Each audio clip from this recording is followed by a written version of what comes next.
this is Sherl Rose, naturalist at the Tipton County Museum, and this is another episode of our Tipton County Online Academy. As most of you who know me know, I am a gardener and have been for a long time, and I'm always looking for more plants.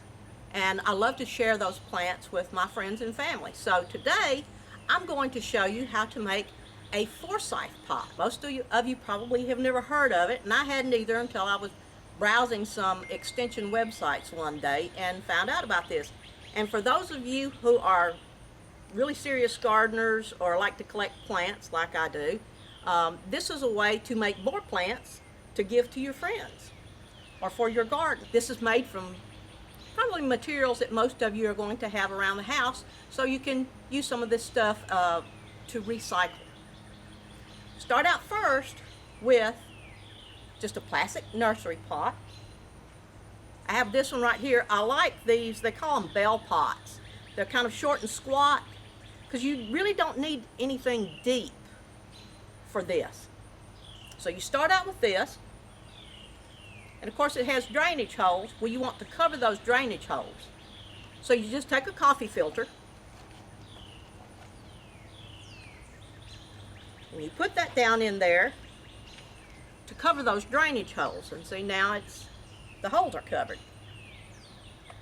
What you fill it with is either vermiculite or perlite. Perlite is the stuff that kind of looks like little balls of styrofoam, but it's actually an organic material that's been mined and heated to make it puff out. This right here is vermiculite.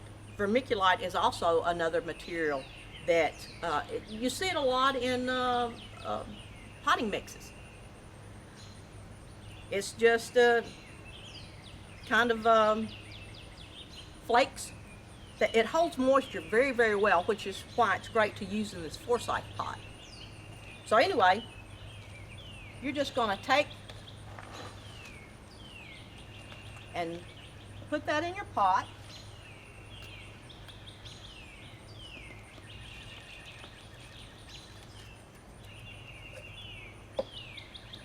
Kind of shake it around to level it out.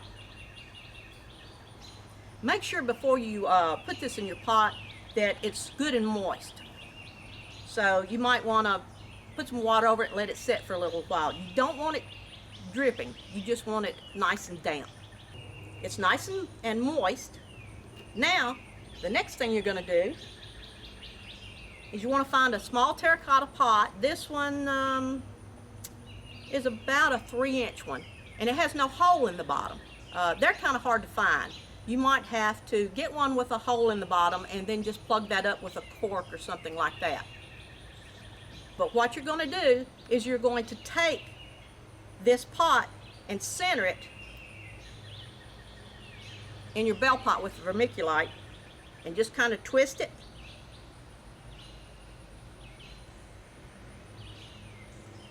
Until it's down into the vermiculite. You want just the lip of the pot setting out. Now, you fill this terracotta pot with water. What happens is, as the vermiculite starts to dry out, this little water well filled with water weeps moisture out and keeps your vermiculite from drying out. And you don't want your vermiculite to dry out because you're going to put your cuttings in it. I have a cutting here of an American beautyberry. We have a lot of these on the museum grounds. They have beautiful magenta colored drupes on them in the late summer. What you want to do with your cutting, and make sure it's at least, say, 6 inches long. Take and remove the leaves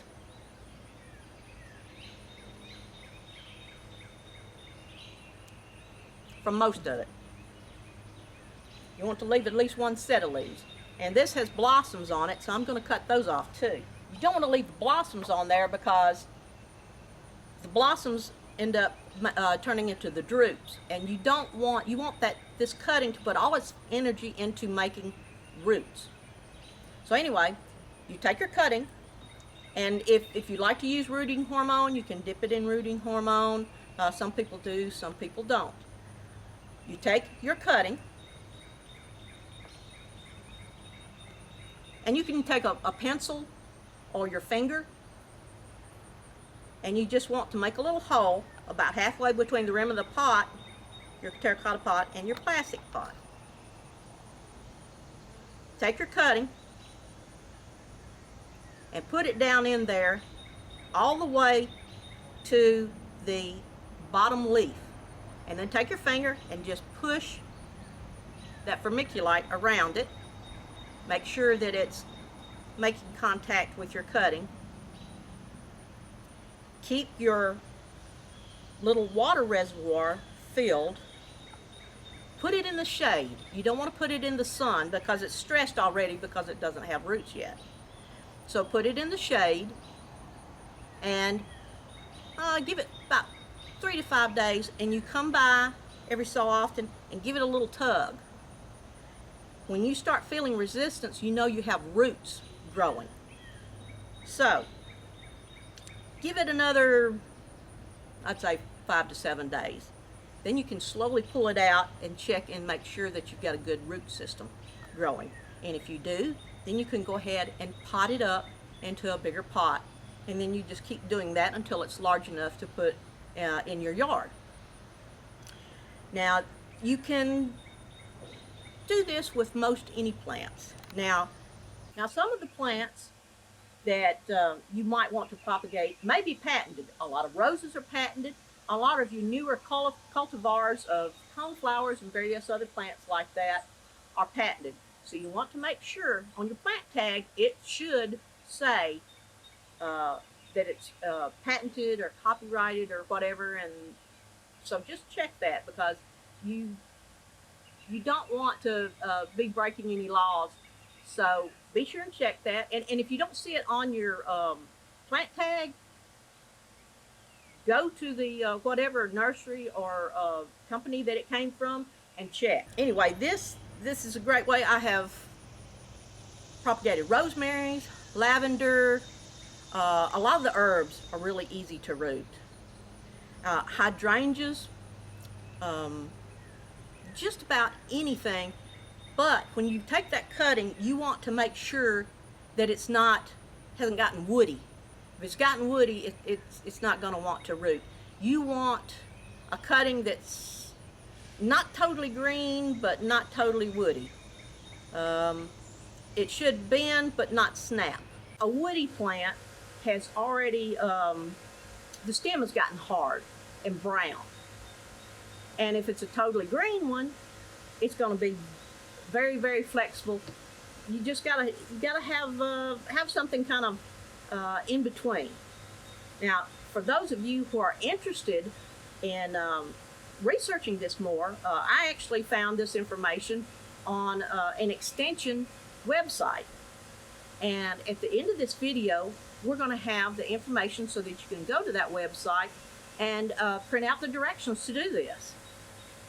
But this is very simple, very easy, and just a great way to make more plants. I've made more plants and given to friends over the years. And if you happen to have a plant that you really, really like, but it's hard to find, you can make more this way. So anyway, try this. This is a good time of the year to be taking cuttings. There, some plants won't propagate well this way. You just kind of have to do your research. But do follow the link to this University Extension website, and it will give you more information on the Forsythe pots. So enjoy. Hope you get to make more plants, and happy gardening.